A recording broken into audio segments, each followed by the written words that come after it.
एक माँ ने अपना ही बेटी को एक स्लेव बना के रखी थी और अपना ही हस्बैंड से सेक्सुअली टॉर्चर कराती थी। एंड इससे भी ज्यादा शॉकिंग बात तो ये है कि कैसे ये इंसान अपना ही बेटी के साथ करता था, अपना ही बेटी को रेप करता था। That's really very shocking भाई। एंड ये जो केस है ना भाई, ये केस बहुत ही ज्यादा रिसेंट केस है। सो गाइस, आज के इस वीडियो पर मैं आप सभी के साथ यही केस को डिटेल्स में शेयर करने वाला हूँ। So anyway guys, please channel को सब्सक्राइब करके बेल आइकन को प्रेस कर दीजिएगा, क्योंकि मैं चाहता हूँ इस तरह का वीडियो सोसाइटी में फैल के अवेयरनेस फैले।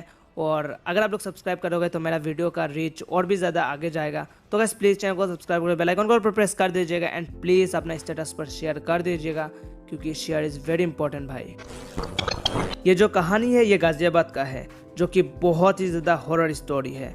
सोचने में मजबूर कर देता है कि कोई ऐसा भी कर सकता है क्या। ये कहानी पर एक्यूज्ड, विक्टिम और जितने भी लोग इन्वॉल्व थे, इनमें से किसी का भी नाम रिवील नहीं किया गया प्राइवेसी के कारण। इस कहानी पर बेसिकली 4 मेन कैरेक्टर है।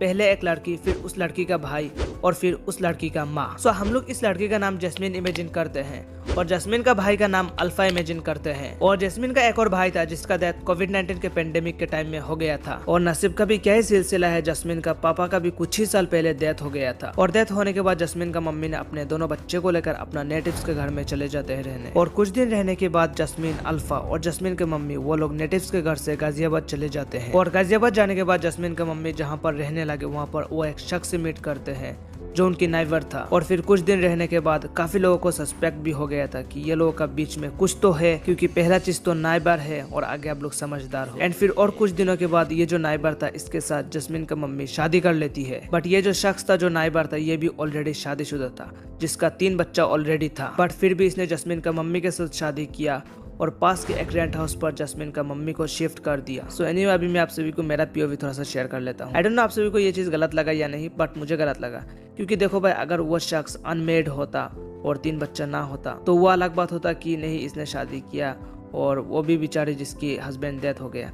लेकिन नहीं, इसका तो ऑलरेडी 3 बच्चा था, फिर भी इसने इस वुमेन के साथ शादी किया एंड अपना 3 बच्चे का लाइफ ऑलरेडी खराब कर दिया। बट एनीवे, अभी अब में से काफी सारे लोग ये भी बोलेंगे कि भाई वो तो विडो थी, उसकी भी तो जिंदगी है। तो भाई देखो, इसका मतलब ये नहीं कि किसी और का जिंदगी को देखने के लिए खुद का बच्चों का जिंदगी या खुद का जिंदगी खराब कर दो। भाई इधर मैंने ऐसे भी लोग देखे थे जिनका उम्र लाइक 40 साल के बूढ़े होते हैं, लेकिन वो लोग सेकंड शादी करते हैं एंड फिर अपना फर्स्ट वाइफ को मार उड़ के भगा देते हैं। एंड भाई मुझे ना ये सब चीजें देखने के बाद दिमाग खराब होता है, जो कि मैं ये सब चीजों को बिल्कुल सपोर्ट नहीं करता हूँ।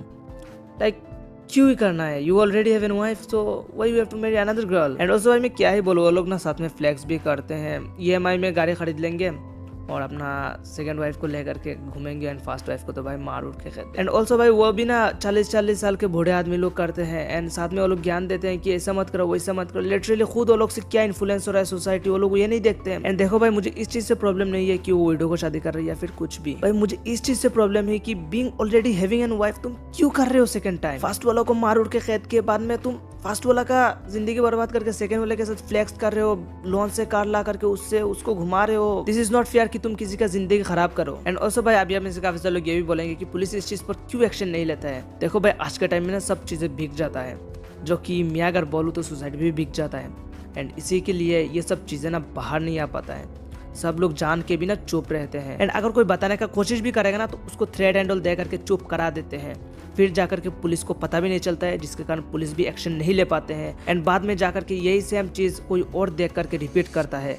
एंड इससे कितना गंदा इन्फ्लुएंस होता है सोसाइटी, जो कि लिटरली बातों से मैं एक्सप्रेस नहीं कर पा रहा हूँ। ऐसा कितना लोगों ने कितना वुमेन का जिंदगी खराब किया है, जो कि लिटरली मैं क्या ही बोलूँ। और अभी काफी सारे छपरी लड़के आकर के मेरा कमेंट सेक्शन पर थूकेंगे और बोलेंगे कि भाई तेरा क्या चाहता है, तू इस चीज पर क्यों बात कर रहा है, तू चुप रहना। तो मैं बता दूं कि भाई तू ना अपना बहन को वो लड़की के जगह में रख के देख and you will get to know, you will get to realise. And फिर भी इसके बाद तुमको कमेंट सेक्शन पर थूकने का मन करता है तो चल्लू भर पानी में डूब मरो। So anyway, let's come back to the story. तो भाई जो शख्स था जो नाइबर था उसके साथ जैस्मिन का मम्मी शादी कर लेती है और जैस्मिन का मम्मी को पास के एक रेंट हाउस पर शिफ्ट करा देता है। और फिर कभी कभी वो जैस्मिन का मम्मी से मिलने के लिए रेंट हाउस पर विजिट करता था। और फिर ऐसा ही कुछ दिनों के बाद क्या होता है कि जैस्मिन घर से भाग जाती है और वो दिल्ली पहुंच जाती है। फिर दिल्ली की पुलिस ने जैस्मिन को दिल्ली के एक सुनसान डिजर्टेड रोड पर अकेला देखा और फिर पुलिस वालों ने जैस्मिन से पूछताछ किया कि वो अकेला यहाँ पर क्यों आई है और इन्वेस्टिगेशन हुआ। और इन्वेस्टिगेशन पर जो बातें पता चला ना भाई, वो लिटरली बहुत ही ज्यादा हैरान कर देने वाला बातें पता चला। जस्मिन ने बताया कि उसकी जो स्टेप फादर था, जिसके साथ जस्मिन की मम्मी ने बाद में शादी किया था, वो शख्स जस्मिन को एजुअली टॉर्चर करता था। उसने टोटल 6 से 7 बार जस्मिन को एजुअली टॉर्चर किया। और जस्मिन का जो भाई था अल्फा, उसका एज 13 साल था, उसको भी 4 से 5 बार एजुअली अब्यूज किया था। एंड इससे भी ज्यादा हैरान की बात तो ये है कि जस्मिन का मम्मी को ये सब कुछ पता था। जस्मिन का मम्मी खुद ऐसा कराती थी। जस्मिन का मम्मी ने जस्मिन को सेक्स स्लेव बना कर रखा था। एंड लिटरली भाई समझ रहे हो ना, जस्मिन के लिए कितना खराब सिचुएशन था।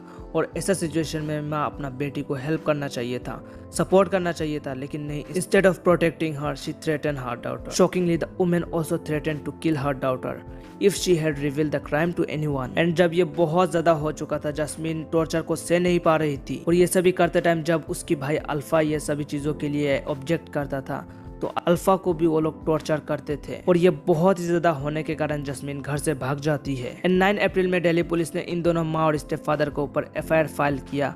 और मेडिकल एग्जामिनेशन भी हुआ था वो लड़की पे, एंड कंफर्म किया कि सच में लड़की को सेक्सुअली असॉल्ट किया गया था। और दोनों विक्टिम यानी जस्मिन और अल्फा को दिल्ली के चिल्ड्रन हाउस में भेज दिया गया। एंड फिर ये स्टोरी यहाँ पर ही एंड होता है। एंड लिटरली भाई ये कहानी से यही पता चलता है कि सोसाइटी पर इंसान का रूप में शैतान भी घूमते हैं, यानी मॉन्स्टर भी घूमते हैं। कोई किसी और का जिंदगी खराब करने में घूमते हैं, या तो कोई अपना ही वाइफ का जिंदगी खराब करने में घूमते हैं। सो एनीवे, ये कहानी को लेकर आप सभी का क्या राय है जरा मुझे कॉमेंट करके बता दीजिएगा। और अभी काफी रात हो चुका है, मैं जा रहा हूँ सोने, आप लोग सब्सक्राइब कर ही देना। Good night, take care, love you.